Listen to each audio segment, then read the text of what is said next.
Hey, what's up guys? So I wanted to do a video today. I just finished my run and I want to talk about something that I use as a strategy to get ahead and to really push myself to the next level. Because I think what happens a lot of times in life is you can get to this point where you think you're at the top, or you think that you're at the point where you can't advance any further because you're already doing something so extreme, or you're already, maybe the best, or you're winning wherever you're at, at your level of competition. And when you get there, a lot of times it's really hard to advance past there, right? Because it's kind of like when you get in a race, right?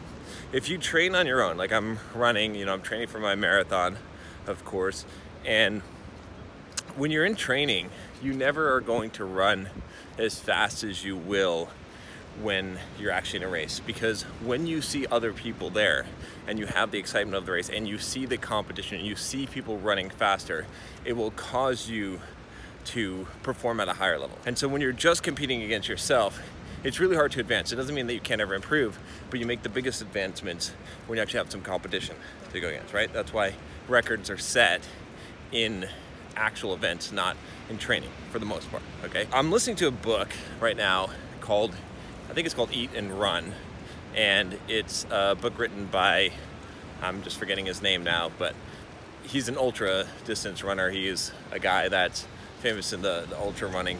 He's won the Western States 100 a few times. I'm listening to his story anyway, and it's just interesting to hear some of the things that he's talking about. I mean, some of the things that he's doing. When I listened to that audio, I had heard of all the kind of crazy shit they were doing, and I thought I was a badass before then, and then I realized that I was weak, right? And I realized that if these guys could do this kind of ridiculous training, then I could obviously run a full marathon, even though I thought I could never do it in my life. And then I did it the next day, basically, okay?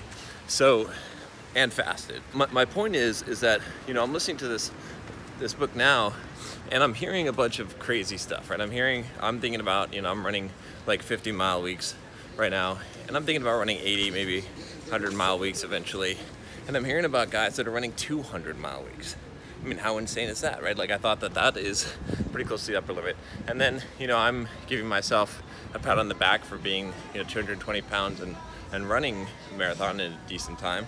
And there's guys, he tells a story about one of the famous ultra runners who basically was one of the first Western States finishers who was in the Clydesdale division. So that means that he was over 200 pounds, and he was running marathons in, I think, like it was like 2.5 hours, something like that, right? At 200 and something pounds. So I can pat myself on the back and I can think I'm doing really good. And yeah, I mean, I live a pretty hardcore lifestyle of fasting. I'm gonna fast all day today, and I'm gonna, I ran my miles, I'm gonna go do kickboxing, and I eat one meal a day, and whatever. I run marathons, run 50 miles a week. Cool, I can call myself a badass. But there's people that are so much more badass than me. Do you see what I'm saying? And there's always gonna be, and the way that you reach that level, the way that I got to the level where I'm at, where some of you are like, damn, fuck, if I could just, be as badass as John, but the way that you get there, the way that I got there was this, primarily this, is having my internal thermostat changed by either being around people that have theirs at a higher level, or by reading about them, by studying them, by seeing them, by knowing that they're out there, right? So as I listen to books like this, as I fill my mind with people that are achieving way greater things than what I'm achieving, it sets that standard, that thermostat, internal thermostat that determines where you go. It sets it at a higher level, and it makes it so that, these things, right? At one point in my life, I thought running, like for an hour nonstop was an insane amount of running.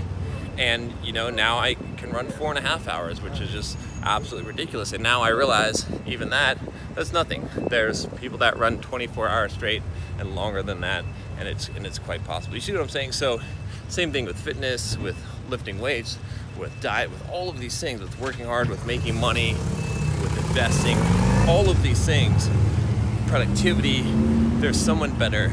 And if you can just get to the point where you can recognize that, right? That's what's gonna help you. So to sum it up, here's my tip for you guys.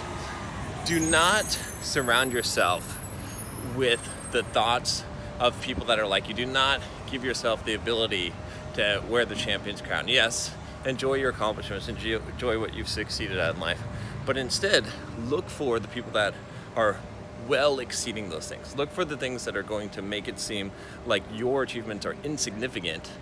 Find those, fill your head with those, not to discourage you, but to encourage you, to push you to go to the next level and to make you feel like that next level is the normal. Instead of you feeling like you're above everything else, instead you want to feel like you haven't quite reached the medium point, the midpoint yet in your ascent, okay?